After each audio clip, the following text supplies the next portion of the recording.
बताया विशेष रूप से पुरुषा मस्टर्ड 32 नाम की इस साल इसके पैदावार 27 प्रति हेक्टेयर की है और इसमें तेल की गुणवत्ता बहुत अच्छी है।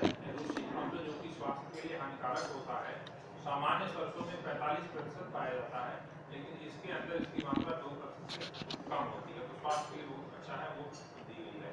और चने में जैसा कि बताया सूखा रोग एक बहुत बड़ी बीमारी है। चने में पूरा खेत का खेत सूख जाता है, तो वो एक नई किस्म विकसित की है पूषा मानव के नाम से। और एक किस्म और पूषा पार्वती के नाम से चने की हम लोगों ने दी है, जो कि मैकेनिकल हार्वेस्टिंग के लिए। आमतौर पर चना नीचे से उसमें शाखाएं फूटती हैं, तो उसको मशीन से काटना मुश्किल होता है, लेकिन जो पूषा पार्वती की हमने निकाली है वो उसकी सीधा पौधा होता है और ग्राउंड क्लियरेंस उसमें अच्छा खासा होता है, तो कमाई से उसकी कटाई हो सकती है। तो इन सारी किस्मों का उसी तरह से मसूर का मैंने बताया, मसूर की जो नई किस्में हैं जिसमें कि साल टॉलरेंस की जो है भी किसान को उपलब्ध करवाएं। तो आमतौर पे हर साल तो हमारी संख्या बहुत ज़्यादा होती थी, इस बार हमने संख्या घटाई है। करीब हम उम्मीद कर रहे हैं कि जो इस साल हमारे लगे वो करीब 150 के आसपास होंगे। टोटल कितना होगा? 145 के वही 150 के आसपास इस साल हम लगाएंगे। बाकी ओपन में कुछ एग्जीबिशन होगा जहाँ पे की मशीन दिखाई देगी। कोरोना काल से पहले जब भी मेला लगता था तो दूर दराज के किसान फिर का इंतजाम होता था, सारी फैसिलिटी दी जाती थी। इसके बाद कोरोना काल कितना प्रभावित कर रहा है मेले को? इस बार जैसा कि मैंने बताया कि एक विशेष रूप से हमने प्रबंध किया है, क्योंकि हम बहुत सारी किसानों को धर्मशालाओं में रुकाते थे हर साल, तो इस बार धर्मशालाएं उपलब्ध नहीं हुई, तो ये हमने अनुरोध किया था किसानों से। लेकिन हमने वेबकास्टिंग के माध्यम से पूरा किसान मेला उद्घाटन से लेकर के समापन तक इसको हम यूट्यूब पे चैनल पे और उसका लिंक जो है हमने डीडी किसान के माध्यम से, बाकी सोशल मीडिया प्लेटफॉर्म के माध्यम से, आप लोगों के माध्यम से किसानों को दे रहे हैं और किसान घर बैठे मेले का शुरू से अंत तक पूरा आनंद उठा सकते हैं, घर बैठे देख सकते हैं। तो मुझे उम्मीद है कि हमारी मेले की भागीदारी इस बार हर बार की तुलना में 4 गुना 5 गुना 6 गुना होगी, उससे बढ़ेगी घटेगी। सर ये जो अभी आपने आटा दिखाया जब हम वैसे नॉर्मल तौर पे जो आटा गूंथते हैं बाजरा तो उसमें कड़वापन आता है, तो अगर इसको गूंथ के देर रखा जाए तो क्या इसमें भी कड़वापन आएगा? ये भी एक बहुत महत्वपूर्ण प्रश्न है आपका, उसके ऊपर भी अनुसंधान काम कर रही है डॉक्टर शैली और उन्होंने उसकी टेक्नोलॉजी परफेक्ट कर ली है। तो इसमें कुछ इसका इंफ्रारेड ट्रीटमेंट अगर कर दिया जाता है तो इन्होंने जो टेक्नोलॉजी विकसित की है उसमें 6 महीने तक पीसने के बाद बाजरे का आटा खराब नहीं होगा। आमतौर पर उसके अंदर एनसीडी 15 दिन के अंदर हो जाती, 12 दिन से ज़्यादा नहीं होता। वो भी टेक्नोलॉजी हो गई, अभी इसमें हमने उसको नहीं जोड़ा है, लेकिन आगे चल करके इस टेक्नोलॉजी को इसमें मतलब इसको तुरंत बनाया बनाइए और खाइए। जिन उन्नत किस्मों का पहले आपने जिक्र किया है वो किसानों के लिए मार्केट में कब तक उपलब्ध हो जाएगा? इसमें से कुछ किस्में हैं उनका बीज हम इसी साल दे रहे हैं, जैसे हमारी जो बासमती किस्म है 1692 उसका बीज इस बार हम किसानों को दे रहे हैं, और बाकी जो रबी की फसलें हैं उनका रबी सीजन दिया जाएगा। सर आलू की बात करते हैं हम, सर्दियों से लगाकर अभी तक उसके रेट 50 रुपये किलो ही बिक रहा है, क्या आलू की किस्म में कुछ कर रहे हैं? आलू के ऊपर अनुसंधान के लिए भारतीय कृषि अनुसंधान परिषद का एक पूरा संस्थान है जिसको हम सेंट्रल पोटैटो रिसर्च इंस्टीट्यूट कहते हैं। केंद्रीय आलू अनुसंधान संस्थान जो शिमला में है और उसका एक कृषि केंद्र मोदीपुरम में है, वो लोग इसके ऊपर कार्य करते हैं।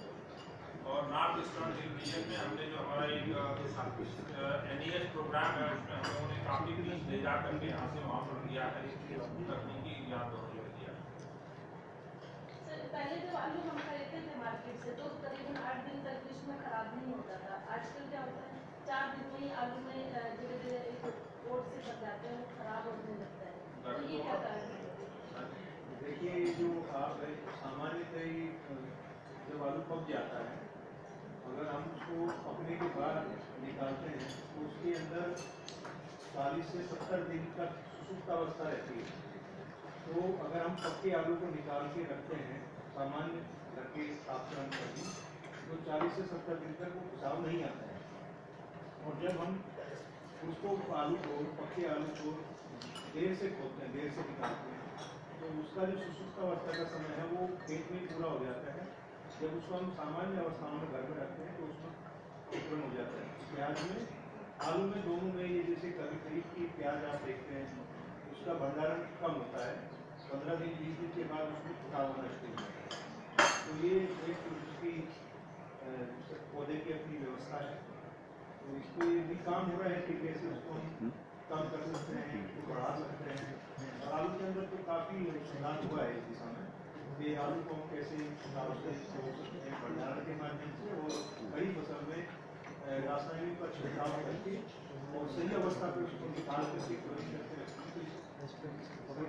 सर पूसा के द्वारा उगाई गई जो सब्जियां हैं क्या उनका स्टोर बाहर भी खुलेंगे, जैसे अभी रिलायंस स्टोर है, आप जैसे ऐसे दूसरा स्टोर भी खोलेंगे जो सब्जियां जाने की जरूरत नहीं है। हम पूसा संस्थान के अंदर ही एक बहुत बड़ा रिलायंस जैसा माल खोल रहे हैं, और हमारे समझ से 1.5 साल के अंदर 1 साल के अंदर वो फंक्शन हो जाएगा। इसमें करीब 150 दुकानें हैं IT2 इंदरपुरी गेट पे, और उसमें हम एक व्यवस्था करेंगे कि हर तरह के उत्पाद जो हमारे किसान हैं, फार्म टू फोर्क, खेत से चम्मच तक, मुंह तक, चम्मच से मुंह तक, फार्म टू फोर्क की व्यवस्था करेंगे। किसान अपना उत्पाद लेकर के और आएंगे इन दुकानों पे, जैसे आप दिल्ली हाट में देखते हैं उस तरह से उसी व्यवस्था पे करीब 150 दुकानें खुला जगह भी है, वहाँ पे ले आकर के रखेंगे लोग। वहाँ पे अपना संतुलित भी लगाएंगे, लोग सामान लेके आएंगे, वापस लेके जाने की जरूरत नहीं है, उसमें रख देंगे। तो बिल्कुल ताजी सब्जियाँ आपको जो है ऑर्गेनिक मिलेंगी, उसमें हर तरह के उत्पाद मिलेंगे सीधे से, और जल्दी वो तैयार हो जाएगा। डॉक्टर साहब, मखाना को लेके कुछ और रिसर्च हो रहा है क्या कि सुपर फूड के रूप में पहचान उसकी पूरे वर्ल्ड में अब हो गई है? मखाना का भी एक इंस्टीट्यूट है, नेशनल रिसर्च सेंटर मखाना के ऊपर जो है बिहार में है, वो इसके ऊपर शोध कार्य वहाँ पे कर रहे हैं। अब शायद हुआ है कि कम पानी में भी आप मतलब तालाब की जरूरत नहीं है जैसे पहले हाँ, कुछ टेक्नोलॉजी विकसित हुई है, मतलब नॉर्मल तालाब में नहीं, लेकिन आप 1 फुट 2 फुट गहरे गहरे तालाब में कर सकते हैं। वहाँ पे उसकी व्यावसायिक खेती कर सकते हैं। नहीं तो मखाने को उसको उसमें से निकालना, काटना, झाड़ना, यही अपने आप में बहुत बड़ी समस्या होती है, लेकिन उसका पूरा संस्थान उसके ऊपर काम कर रहा है। उस पर कुछ और जानकारी मिल सकती है क्या? मखाने के ऊपर हम आपको संपर्क करा देंगे, वहाँ के जो वैज्ञानिक हैं, उनके निदेशक हैं, उनसे मैं आप हमें नंबर दीजिए, मैं आपसे बात करा दूँ। ठीक। अभी आप आम की बात कर रहे हैं, ऐसा आम आ रहा है जो मीठा कम होगा, तो क्या वो डायबिटीज लोगों के लिए मुख्य तो बिल्कुल सही कहा आपने, क्योंकि जहाँ पे अगर 20 वृक्ष का है या 30-40 वृक्ष का है, जो हमारे बाकी मीठे आम है, दशहरी है, लंगड़ा है, चौसा है, तो उसकी तुलना में अगर 15 वृक्ष का है तो उसको आप खा सकते हैं। डायबिटीज के कहीं नहीं कहा गया है कि आप शुगर मत खाइए, कि शुगर संयम से खाइए, उतना खाइए जितना आप बता सके, दवा लेने के साथ। जैसे कि आपने कहा कि ये कृषि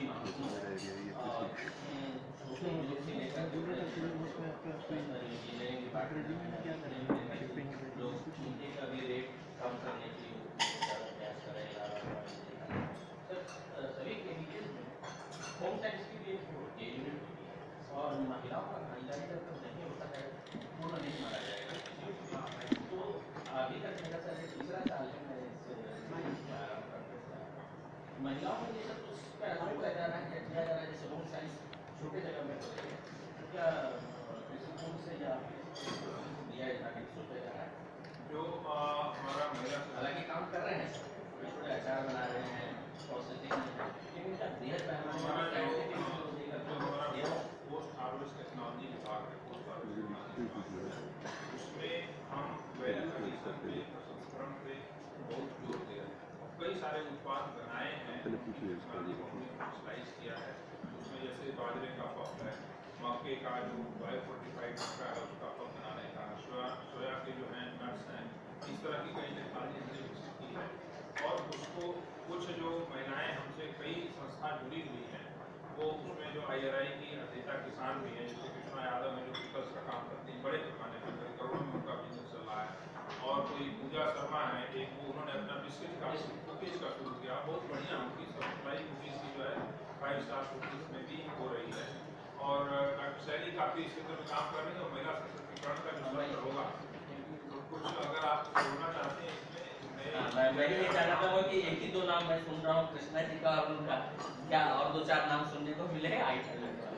बहुत सारी तकनीक, जैसे सर ने बताया कि बेकरी प्रोडक्ट अभी तक जो डोमिनेट कर रहा था वो बड़ी कंपनियां डोमिनेट करती हैं, मगर अब बहुत सारा, जैसे अब आपको बता रही हूँ कि सर ने बताया कि बाजरे का या मक्के के आटा आप बिल्कुल वैसा ही बना सकते हैं, तो ना केवल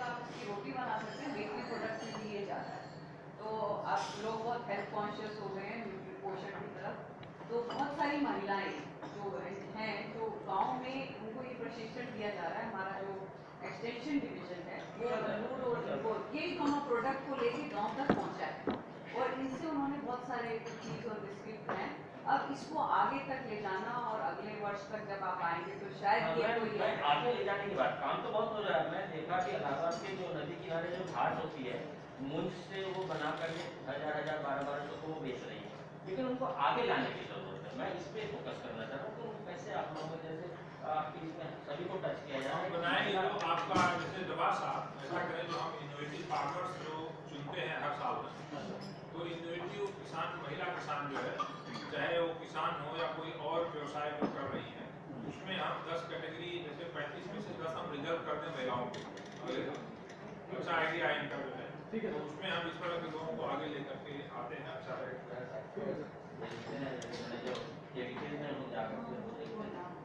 अच्छा लगता है उनको देख करके, महिलाओं को आगे लाएंगे। एक सवाल डॉक्टर मिश्रा कुछ एक सवाल अभी मखाना राष्ट्रीय मखाना संस्थान अनुसंधान केंद्र का जिक्र आपने किया, उस केंद्र से राष्ट्रीय शब्द गायब हो गया,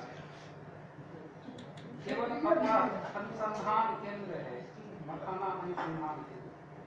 तो आपसे जानना चाहते थे कि राष्ट्रीय मखाना अनुसंधान केंद्र कोई भी अनुसंधान केंद्र राष्ट्रीय जब नहीं रह जाता है तो वहाँ के शोध पर कितना फर्क पड़ता है और क्या परिवर्तन आ जाता है सब केंद्र में। मैं आपको अभी इमीडिएटली इस बारे में कुछ बता पाऊंगा, लेकिन मैं आपको ले लेता हूँ।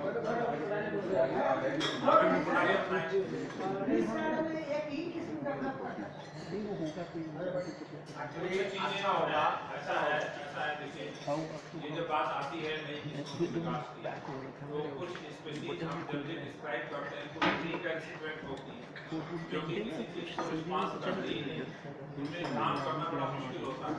कोई ब्रीडर भी उसमें अपनी जिंदगी पाना नहीं चाहता है। आप 30 साल की नौकरी होती है, 30 साल में 21 में भी नहीं निकाल पाए तो आप पूरा अब जैसे हम बताते हैं जो अम्रपाली मल्लिका हमारे यहाँ से आम की 2 किस्में डॉक्टर रामनाथ सिंह पूरी सर्विस में 2 किस्म सिर्फ जो है निकाल पाए। वहीं पे धान गेहूँ सब्जी में जो है आप 5 10 15 20 निकल जाती है।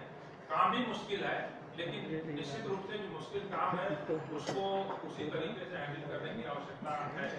और डॉक्टर विक्रम पढ़ाई को जोड़ना चाहते थे, क्या कहना? आपका जो जिक्र था राष्ट्रीय हटाया नहीं गया, बिहार के आसपास के जितने छोटे छोटे संस्थान थे जिसको आसिया रिसर्च कॉम्प्लेक्स और ईस्टर्न रीजन पूर्वी राज्यों के प्रति जितने थे सबको एक जगह समूह करके एक संचालन में रखा गया। बाकी कार्य में कोई कटौती नहीं की गई है, बजट में कोई कटौती नहीं की गई है, वैज्ञानिकों के काम में भी कोई व्यवधान नहीं। सिर्फ एक व्यवस्था बनाई गई, एडमिनिस्ट्रेटिव व्यवस्था आसिया रिसर्च कॉम्प्लेक्स और ईस्टर्न रीजन के अंतर्गत उसको रख दिया। वहाँ के मखाना उत्पादक किसान, हाँ, उसमें कोई परिवर्तन नहीं। किसानों की मांग है कि राष्ट्रीय रखा जाता तो बने हुआ पहले भी था और भी संस्थान थे, लेकिन वो एनआरसी के तरफ से थे। उनको एक आसिया रिसर्च कॉम्प्लेक्स जो पटना में मुख्य संस्थान है इसके अंतर्गत प्रशासनिक व्यवस्था के लिए रखी, ना कि कोई उसके काम के या उसके मकसद उद्देश्य को छोटा किया। वहाँ अनुसंधान बिल्कुल पूरी तरह उसी तरह से व्यवस्था उसी तरह से प्रशासनिक व्यवस्था कार्य में भी हो रहा है। डॉक्टर साहब, भारत सरकार मोदी सरकार 10,000 फार्मर्स प्रोड्यूसर्स ऑर्गेनाइजेशन की बात कर रही है। आपके इस मेले में कितने लोग, कितने ग्रुप्स हैं? और एक तो ये मेले के लिए और जनरली आपसे डायरेक्टली इसका लिंक नहीं है, but how you are trying to increase the numbers of farmers producers group because you are in direct contact with farmers at the grassroot level. राष्ट्रीय स्तर पर इस बात को लेकर के और खासकर परिषद के स्तर पर चर्चा काफी हो रही है। और अभी हाल में हम लोगों ने नाबार्ड के जो चेयरमैन हैं डॉक्टर चिंदाला, वो यहीं के एलुमनाई हैं, III से PhD की हुए हैं, उनके साथ एक दिन का हम लोगों ने जो है ब्रेन स्टॉर्मिंग किया था और उसमें चर्चा यही हुई थी कि किस प्रकार से नाबार्ड की मदद से हम जो है FPOs को आगे बढ़ावा दें, उनकी स्कीम को लागू करें। तो डॉक्टर डबास जो है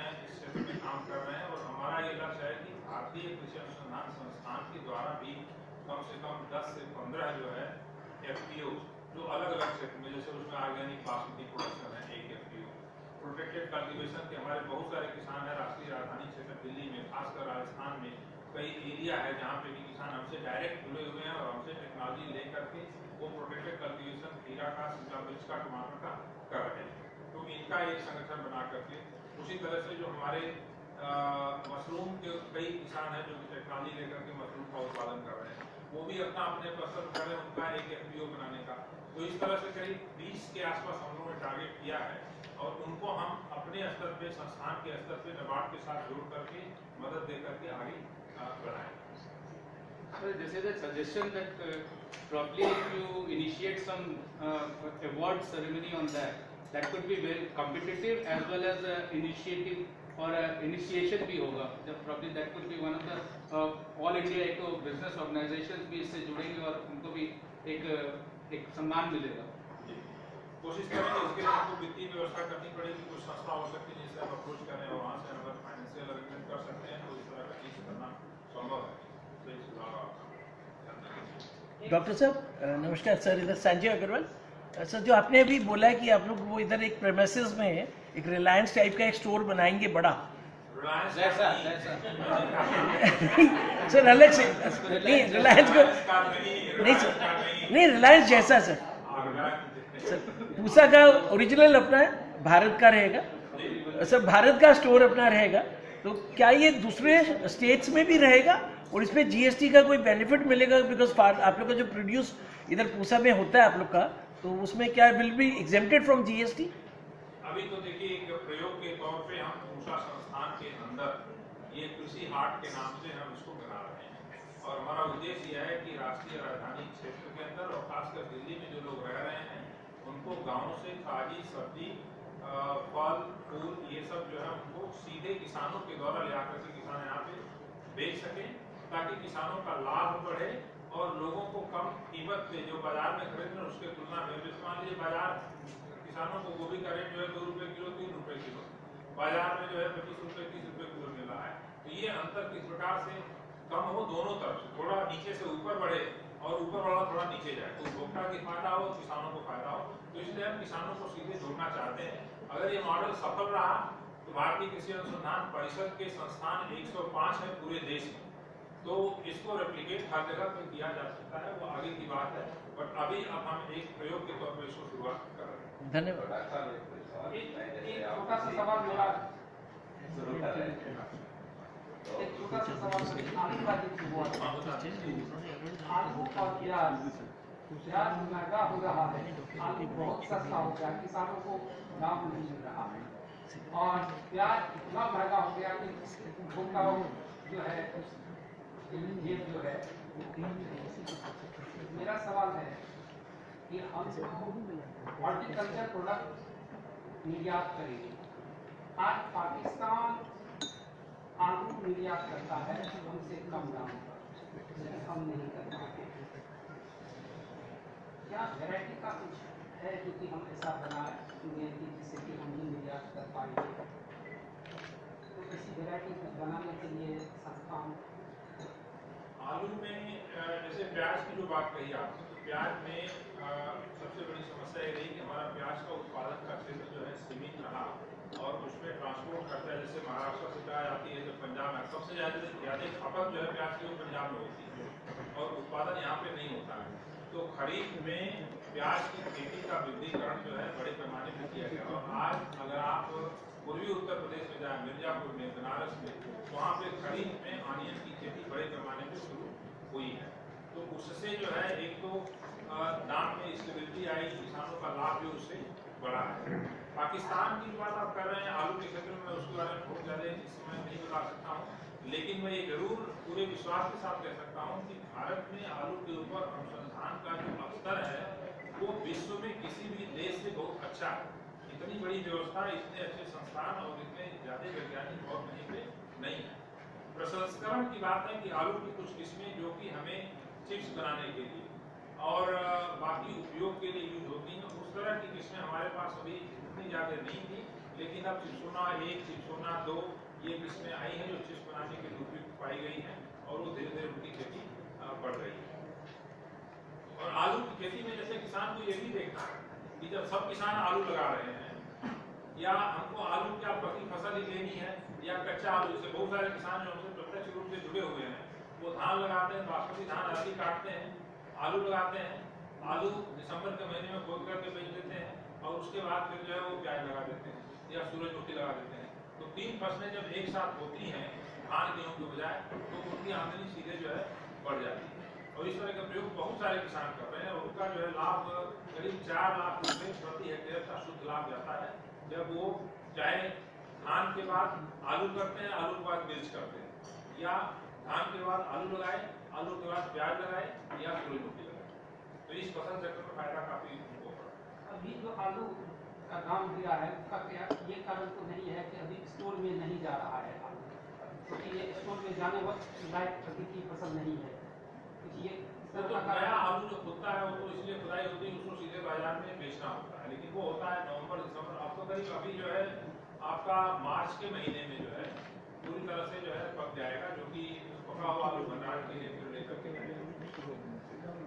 सर पिछले कुछ महीनों से तो कृषि कानूनों को लेकर जो बवाल में चला है, क्या पहले कोई ऐसी व्यवस्था की जाए जो किसान आए नहीं तो उन कानून के बारे में अवगत कराया जाए? जो हमारा जो है पहला सत्र जो है उद्घाटन सत्र के बाद पहला सत्र जो है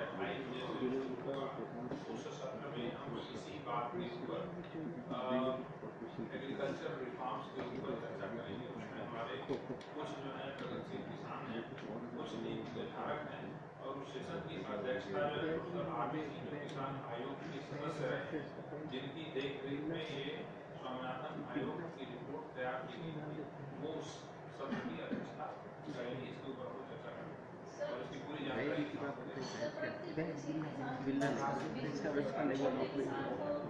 क्या किसी छोटे किसान को भी सुना जाएगा, वो क्या चाहता है? क्योंकि प्रत्येक किसान को हर कोई सुनता है, और जो छोटे किसान हैं उनको कोई सुन नहीं रहा है, तो क्या इस तरह के किसानों को जाने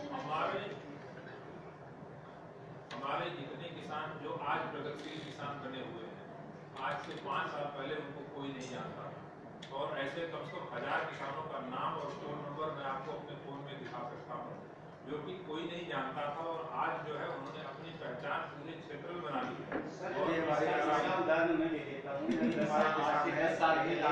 मैं राजस्थान का सबसे गरीब किसान था। राजस्थान गवर्नमेंट ने मेरी मेहनत को देखते हुए मेरे को इजराइल भेजा, वहाँ की तकनीकी सीख करके मैं यहाँ आकर के अपनाया। आज शुरू में मेरे को परेशानी आई, कुछ बैंकों ने लोन देने के लिए भी मना किया, परंतु आज ये जो संचित खेती में इतनी उभर करके अच्छी आईए का राजस्थान का एक नाम रोशन किया है, और उस खेती में जो हमारी तकनीकी समस्या आ रही है वो है केवल एक जो सेल्फ पॉलिनेटेड खीरा ही हो रहा है।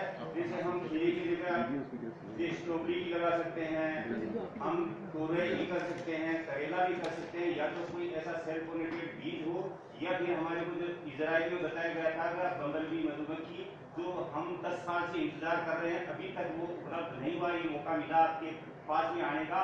अगर किसानों के लिए अगर बम्बलबी की उपलब्धता मिलती है तो किसान जो 10 साल के अंदर, मैंने तकरीबन 1-2 लाख का नाम सुना होगा, परंतु आप सोच ही नहीं सकते कि मैं करोड़ की का टर्नओवर करने वाला किसान हूँ। तो मैं सबसे गरीब किसान था। आज हमारे गाँव में जो मिनी इजरा उभर करके सामने आया, उसमें आप आकर के तहकीकात कीजिए कि वहाँ तकरीबन हजारों किसान आपको ऐसे मिल जाएंगे पिछले साल के नवंबर जो आपको 20 लाख से लेकर के 1 करोड़ तक का टर्नओवर ले रहे हैं, जबकि राजस्थान को टिल्लों के अलावा कोई नाम पहचान थी नहीं, परंतु एक संरक्षित खेती है जो कोलिया हाउस नेट हाउस है, वो हमारी दिन और दिशा दोनों बदलती। मेरे हिसाब से मेरा तो कोई सपना साकार हुआ, और मेरे सर के हजारों किसानों का सपना साकार हुआ है। मैं आपसे रिक्वेस्ट करता हूँ कि सर की संरक्षित खेती के ऊपर टारगेट ना के बराबर है। पहले तो किसान लगाते नहीं थे और अब लगाते हैं, तो उसके ऊपर टारगेट नहीं है। तो मैं आपसे रिक्वेस्ट करता हूँ कि जितने ज्यादा किसानों को परंपरागत को छोड़ करके संरक्षित खेती में घुसेंगे तो ही ज्यादा ऐसा नहीं होगा।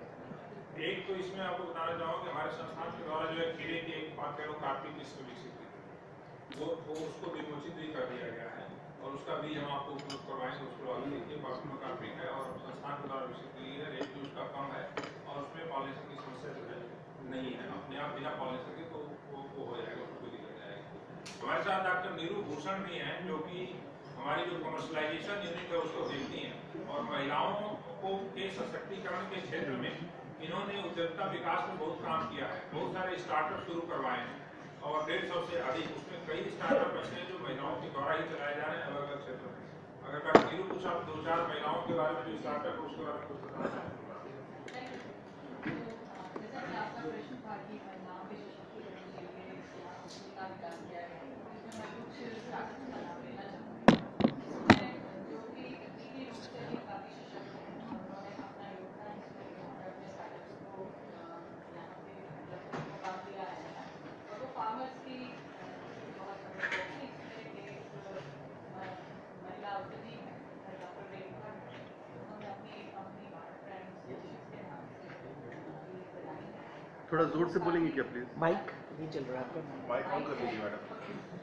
तो उन्होंने बायो ब्रांड कंपनी है जिसमें वो उन्होंने नए तरीके के फॉर्मुलेशंस बनाए हैं जो कि आपकी लागत को कम करता है और वो वेजिटेबल के क्षेत्र में काफ़ी अच्छे हैं। एक दूसरी कंपनी है भारत एग्री करके, उसकी भी फाउंडर जो है मिस साई बोले और वो लोग IIT मद्रास से निकल करके बच्चों ने ही वो कंपनी शुरू की थी ग्रेजुएशन के बाद से, जो कि बहुत ही अच्छी है और एडवाइजरी के क्षेत्र में वो एडवाइजरी देते हैं और उसकी एडवाइजरी से किसानों की जो उपज है वो काफ़ी बड़ी है और ये सब तकनीक उन्होंने इजराइल से ली और फिर यहाँ पर अपने हिसाब से जो महाराष्ट्र के क्षेत्र में काफ़ी वहाँ भी काम कर रहे हैं और तकरीबन 35,000 के फार्मर्स से जुड़े हैं और उनकी वो आगे का प्लान कर रहे हैं।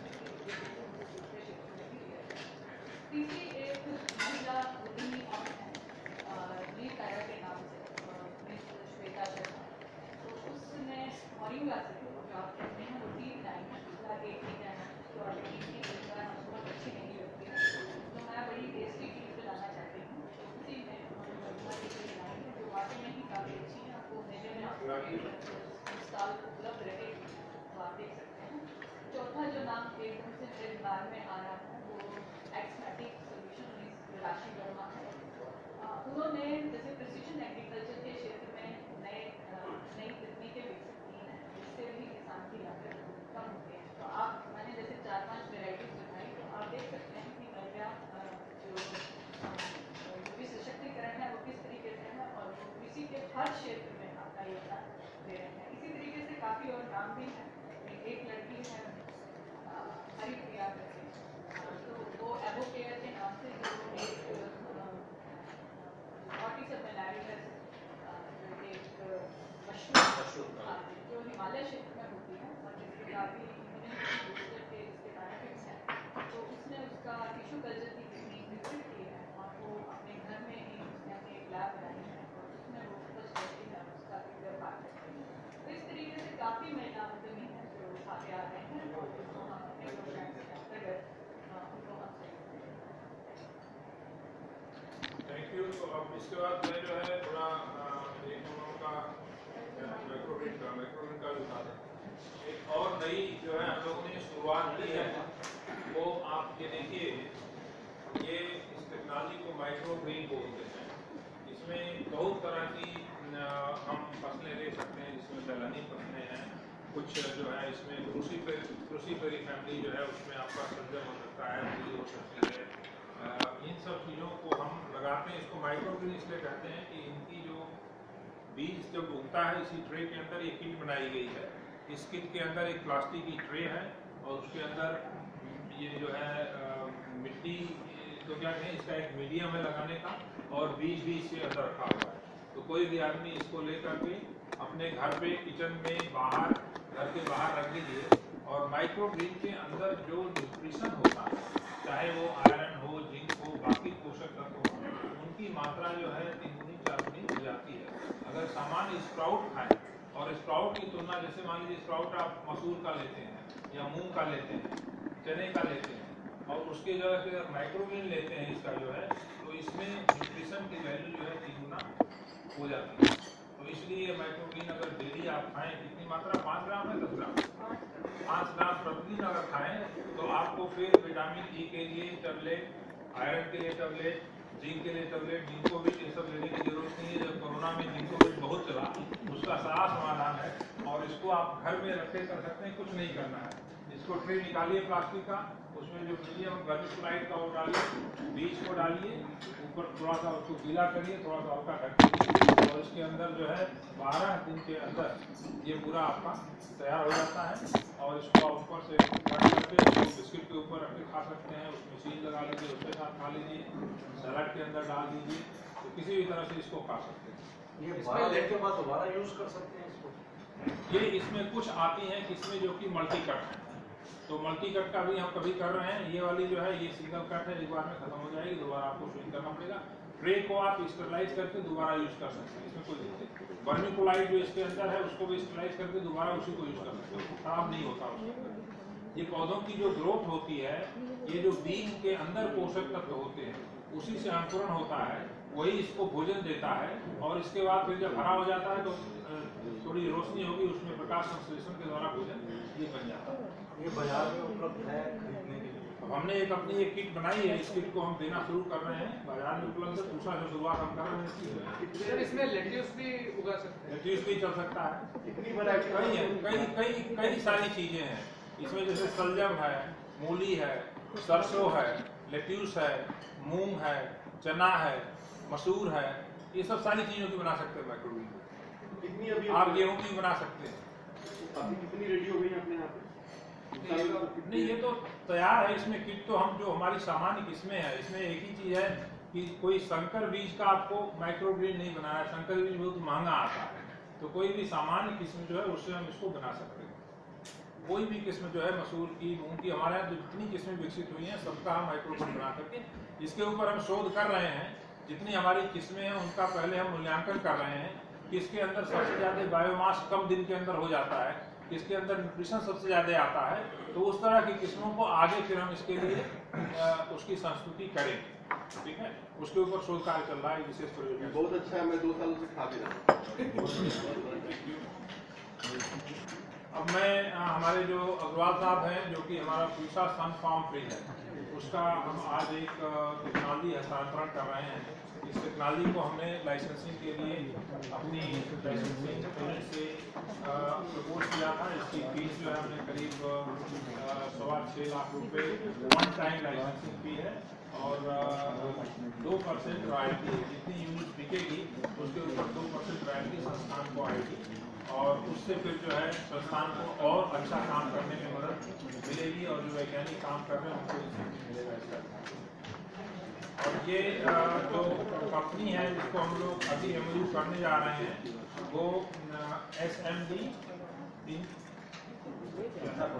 Infra project private limited, SMD infra project private limited Jaipur की कंपनी है। इसके MD हैं राघव अग्रवाल जी और नरेंद्र सिंह इसके डायरेक्टर हैं। इन लोगों के साथ अगर आप कुछ कहना चाहते हैं तो आप आ जाइए यहाँ पे और थोड़ा सा आप सुधा प्लीज। और हमारे साथ डॉक्टर सुधा मैसूर और डॉक्टर नीरू भूषण। डॉक्टर सुधा मैसूर जो हैं ये ICAR की जितने संस्थान हैं पूरे देश में 105 सबकी टेक्नोलॉजी को सिंगल विंडो कमर्शलाइजेशन के लिए एक संस्था बनाई गई जिसको हम एग्री इनोवेट बोलते हैं। और डॉक्टर सुधा मैसूर एग्री इनोवेट की CEO है। इनके माध्यम से सारी टेक्नोलॉजी जो है कमर्शलाइज होती है।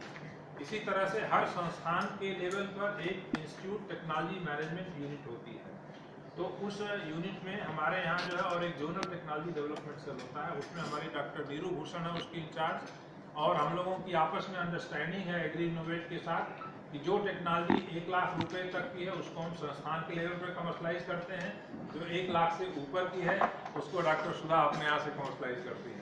तो ये पहला MOA हम लोग अभी करने जा रहे हैं पूसा फार्म सरफेस का, आज जो है आपके सामने। इसके अलावा मिसेज भावना गुप्ता है, ये CEO ऑफ NGO है, Indian society for youth employment, तो आपका भी स्वागत है।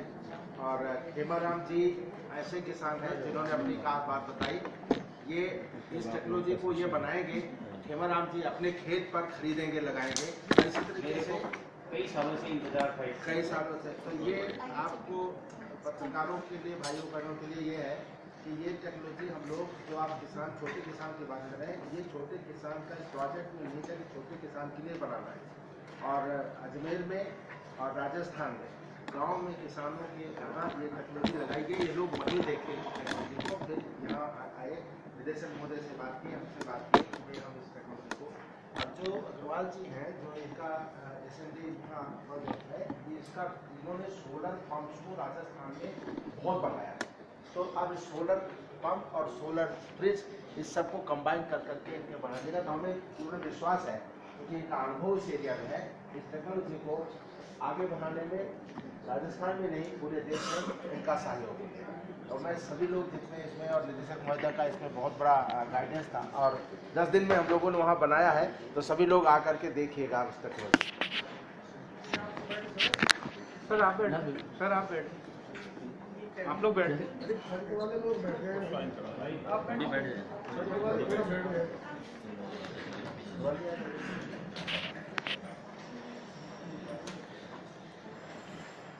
दो शब्द बोलना चाहूँगा आपकी परमिशन से।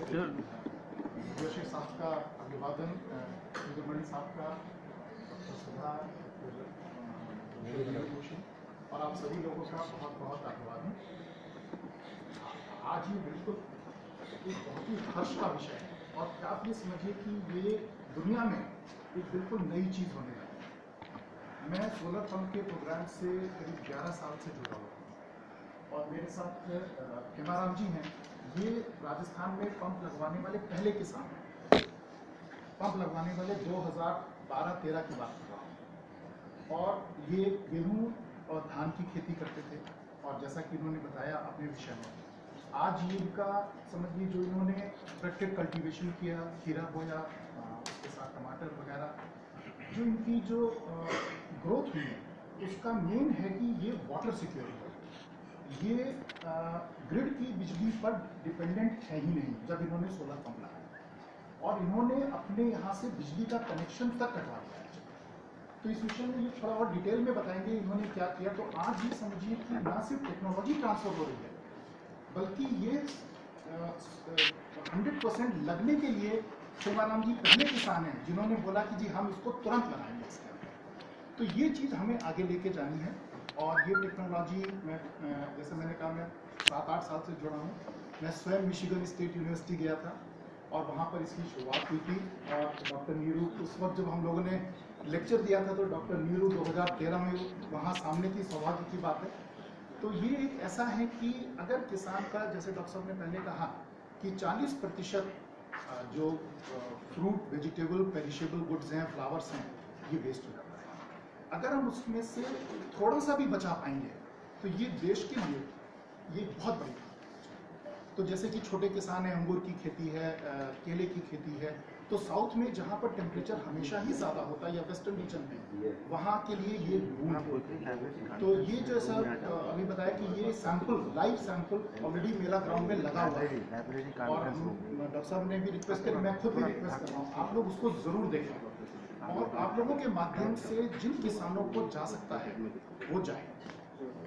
भारत सरकार की एक छोटी सी सब्सिडी अभी है कोल्ड चेन के अंदर, लेकिन वो सोलर से लिंक नहीं है।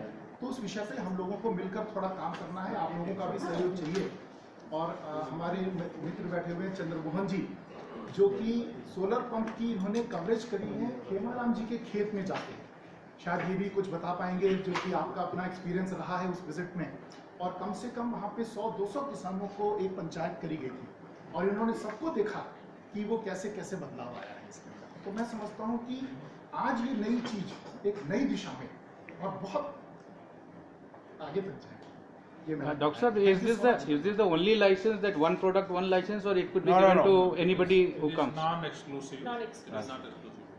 कोई भी ले सकता है, क्योंकि ये ऊर्जा मंत्रालय आर.के. सिंह साहब के जो renewable energy, that could be very much because he is interested into it. That could be a biggest selling point. बुला करके भी दिखाता हूँ। 3 दिन पहले हमारी बात हुई थी तो वो कह रहे थे कि he is interested. अब वो सोलर कुकर की बात कर रहे हैं, बिजली का दाम फर्स्ट कम फर्स्ट सर्व पे देते हैं। हमारा यही उद्देश्य है कि ज़्यादा तक लोगों के पास ये पहुँचे और वो अपना छोटा सा एंटरप्राइज स्टार्ट करें, उसमें काफ़ी they can take profit out of it. इसी हमारा उद्देश्य है। We keep doing like Neeru Bhushan जो करते हैं वो मे बी सेंट्रलाइज्ड और वन इंस्टीट्यूट का होता है। Agrinnovate has a reach entire across the country, इसीलिए हम ये शुरू किए थे अग्री इनोवेट। ये ICAR का एक कंपनी है, अपना एक कंपनी है। हमारा उद्देश्य यह है कि ज़्यादा तक लोगों के पास ये पहुँचे। मेरे साथ दूसरे डायरेक्टर साहब हैं नरेंद्र सिंह जी। तो ये राजस्थान में चुरू, झुंझुनू, सीकर के एरिया से जुड़े हुए हैं और बहुत अंदर तक किसानों के साथ जुड़े हुए हैं। तो इनका भी ये कहना है कि नहीं, ये चीज़ बहुत अच्छी है और इसको हम एक ऐसी जगह से शुरू करें। राजस्थान हमने इसलिए चूज़ किया कि वहाँ के किसान को पानी की कीमत पता है। एक एक बूंद के पानी की जो कीमत राजस्थान में समझते हैं, मैं समझता हूँ देश में जिस दिन वो एक चीज आ जाएगी वो क्रांति हो जाएगी। हम लोगों ने भी चूरू में काम किया था, डॉक्टर डब्बास हम गए थे, ऐसे क्षेत्र में काम कर रहे थे जहाँ 5 साल पिछली बरसात हुई नहीं थी, जैसे कि पिछले 5 साल में बरसात नहीं हुई। जी जी। तो आप वहाँ पर IRI की टेक्नोलॉजी आप लोगों को आमंत्रित करता हूँ कि खेमाराम जी के खेत में जहाँ लगा हुआ देखें और इनके साथ जुड़े हुए और भी जो किसान लोग हैं उनका हम एक पंचायत करेंगे, महापंचायत करेंगे और उनको सबको इस बारे में करेंगे। डॉक्टर साहब को भी आमंत्रित साहब मेरा सिर्फ यही है निदेशक महोदय के माध्यम से कि ये IRI से जुड़ना हुआ जी। जैसे मैं कल बात कर रहा था आपसे कि हमारा जो वेजिटेबल डिवीजन है, फ्लावर डिवीजन है, फ्रूट डिवीजन है और फिर सेंटर फॉर प्रोटेक्टेड कल्टिवेशन है, यहाँ हम जितनी तकनीकी है उसके साथ आपके उस पूरे क्लस्टर से जुड़ना चाहेंगे। अभी डिस्कस में कह रहे थे कि साइंटिस्टों को लेकर के बहुत जल्दी हमारे जो वहाँ पर सर आप विजिट करने के बाद में यही कहोगे कि हकीकत में ये 2022 में आई बनी नहीं है, ये तो 2018-19 में ही 2030-35 की आई होगी हमारी, मतलब एक छोटा सा बदलाव। डॉक्टर साहब आप इनको भी दवा साहब इनका खेमाराम जी का भी उसमें पहले सत्र में रखिएगा जो है बातचीत। डॉक्टर साहब वो हमारी मीडिया मैम है, वो कह रही है कि सबका एक विजिट कराइएगा वहाँ पे इनके आपके पार्क में। हम कराएंगे, IRI लेकर के आपको सफाई। एक 2 मिनट रुक जाए। ये इस टेक्नोलॉजी की इन्वेंटर हैं डॉक्टर संगीता। अच्छा अच्छा। उनको हमने बुलाया है। साइट पे थी, जरा वो आ जाए। कुछ बोलना चाहिए? हाँ बोलिए कैमरा जी, अपनी कहानी आप थोड़ा सा